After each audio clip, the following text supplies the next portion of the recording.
Sorry? It's not magic. Well, exactly. Actually, informational is probably the key thing in that all information that can be grabbed, I would grab it until we have reason to believe that we definitely don't need something. That makes me extremely conservative.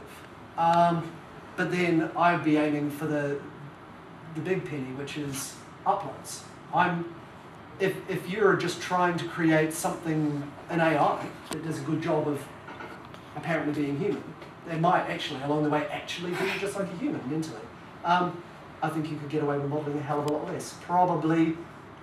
I would probably go down to aggregates of neurons. I don't think you'd even need to go problem that you can't know when you got it right. It's the old problem, isn't Exactly, it? exactly. And that's something that, well, although I think probably the best answer to that I've heard, so I think it was Ray Kurzweil I heard it from first, but it might have been someone else, saying that what's going to happen, people make anthropic judgments about other people all the time. I mean, I don't know that you actually think. For all I know, you're all zombies, and I've just wasted the last 2 hours. But I make that anthropic assumption, and I think that's what we'll do with any sufficiently complex AI or upload. We'll Just at the front there? Yeah, go ahead. I mean, one thing that seems to me that always comes up here is a feeling that we have to make a choice between all of these. Yeah. It seems like sort of from a personal standpoint, if you're really thinking what's actually going to happen to me, it's really what's the first plausible, the first technology we'll have that could sustain a convincing mind. And the cheapest or the very first or easiest way of transferring enough to be considered me into that. And that may not be as far off as we think. No, I agree. Especially if you believe that development of the necessary stuff like processing power is not linear. Which, as it happens, I do. I could be argued otherwise, but for the moment, I'm thinking it looks like it is.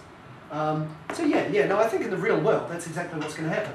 But it won't stop people saying, see, I mean, the difference between me making the bold assumption about you is that I know that we have the same neural architecture, we're both humans. There is more reason to doubt someone who has a different neural architecture. And so it means that I think you're still right, but it means there'll be a grey area when things would have been accepted if they were human. And I mean, I forget who uses this term, maybe it's just a lot of people, but there's that term bio-chauvinism. There'll be a lot of, well, we just don't trust it right here. I think it'll have to be a pretty open source at that time. Yeah, exactly. Yeah. But I think you're right. Yeah. I mean, that's engineering in real life, isn't it? Phil? Yeah, I was just, we've talked about the emancipatory aspects of simulation. We haven't talked about the constraints of simulation. I think primarily from a psychological perspective. Listening to the talk, you have your uploaded mind. And to my mind, he would need a representation of the world which was as rich as our current reality, Absolutely, or at least as richer. And that also feeds into the economics of the technologies that we need to develop. I agree, wholeheartedly, yeah. Wholeheartedly. In order to... I mean, it's exactly that intuition, which is why I give you... It's quite hard to get into the same detail about virtual reality, because essentially that's just ramping up technologies we have now. It seems a lot less interesting. There's no great mystery. But I believe that it's equally important, because the reality is that a human mind in a toy world would go insane rapidly. I mean, there's one that is, if you've got someone who otherwise die, it might be worthwhile to copy them into an upload in a fairly less than perfect VR and say, okay, put up with it for Well, you could put them in a dream state. I mean, dream worlds are a lot less rich. I mean, well, this opens a whole can of worms about perception. But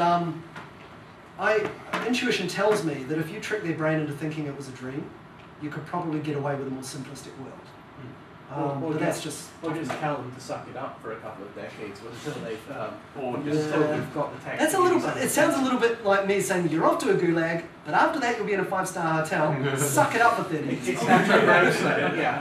Get them to design and program the environment, give them something Well, that's a to bit do. harsh, given that presumably most people aren't as good as the experts. Wouldn't it be better to have the best design? Because it's an environment, you create one and copy it for everybody. Or failing that, just save them to disk for a couple of decades. Yeah. I mean, I think the main point though, that the reality the environment has to be rich, and underestimating that would be the worst in a way, because it's the kind of thing we should have seen coming and is doable. You know, we can start working on it now. There are no great philosophical questions, so I think you're absolutely right. I was a bit taken at the beginning when you said, well, this stuff's all far future, you know, it's not... well, you know, this is me toning it down. Yeah. I mean, it looks to me that the progress in games has been quite significant over the last few years. Well, yeah, I mean, there are some ways in that, even though programming techniques develop quickly, assumptions about what the program should look like or whatever sometimes can move quite slowly. I mean, you know, I don't want to live in a first-person shooter, do you? You know, it's just, you know, but it's just, I mean, it's not the kind of thing I want to say in the talk, but from my personal position, I'm sort of a Kurzweilian kind of person, and I think that if these technologies are likely to work, and they follow a trajectory akin to what this gen here said, then I'm imagining inside the next 50 years. But then that puts me in the more optimistic. 15 or 50? 50. Yeah. Just 15 would be extraordinarily optimistic, don't you think? Yeah, go ahead. Sorry. Even 15, I mean, I'm thinking of an article, many of you may have seen it, but there's an article by William Sims Brainbridge, Functional Mind Uploading. You know, in this, you know, some book, essays on infinite lifespans, whatever it was. And, you know, if you have the power, this idea that one may be able to get enough of you down to copy and then have the time to catch up later. Yeah. Then there's a certain point where any rational person has to start thinking, wait a minute, I got to worry about it. Well, it's like the Kurzweil Three Bridges thing. Do you know about that? Yeah, yeah. Does people know about it? It's basically, for those who don't know, it's basically the idea that you make use of the technologies that are around at any given moment to buy you enough time to bridge to the next wave of technology, which is not a new idea, except that optimists like Kurzweil are saying, well, hang on, if you're really quite rigorous about it, and you started now, you might make the boat. Which is to say, you know, you can get to the point where technology to keep you alive for another day develops at a 1-to-1 rate. So there, you know, you wouldn't have to die after that. If Kurzweil's boat is only about 2045. It's not 50 years old. Well, that's true. Yeah, I don't find his ideas. I'm just trying to be a little conservative, mainly because my tendency is not to be conservative. So occasionally I throw a little bit in there to dampen my enthusiasm. But yeah, I think mid 21st century. But things would have to. We'd have to, as a society, not throw a wheel along the way. Oil would have to not run out, or something like that. And also, all of these things would have to turn out to be feasible. I mean, it's not a simple thing. You know, only one critical technology has to fail, and suddenly maybe the whole thing doesn't come down. But you have to find radically new ways of working it all out. Maybe that pushes it back 30 years. I don't know. David? I was just going to say, the one word I didn't hear during the entire talk at any point, it occurred to me that is one of the ways you can tell if you're Bob, is if you're saying something that Bob would say, not wrote, but something new. The word that was occurring in my mind was the word creativity.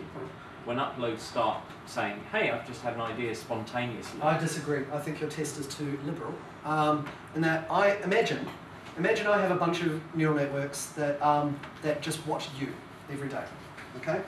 And all they're doing is observing your behaviour. I can imagine a time where they'll be able to spit your behaviour back at you, including creativity that smells kind of like the kind of creativity you'd come up with, but they're not conscious, they're just neural networks mimicking your behaviour. Sounds the child like through. Well, it does it. I mean, if it had, I mean, I know what you're saying, but there's a difference here in that this is not in any way emulating any of his inner workings. All it is taking the inputs that represent his outer behaviour and spit it back. I mean, you've got a point. Potentially, by reaching that level of complexity, it has actually created models of all of his inner workings that are good enough to make it conscious. I don't buy it. You could turn it around and say that at some point in the past, I was a blank or partially blank neural network that has observed the world for enough time to be able to spit things back. Developmental science tells us that's not true. At the moment you were developing in your mother's womb, a lot of evolutionarily useful stuff was being hardwired into software. Yeah. Question over here? Oh no, I just want to say, you know, they've got computer programs which can already, you know, emulate Mozart's playing and create new Mozarts. well, Just like this was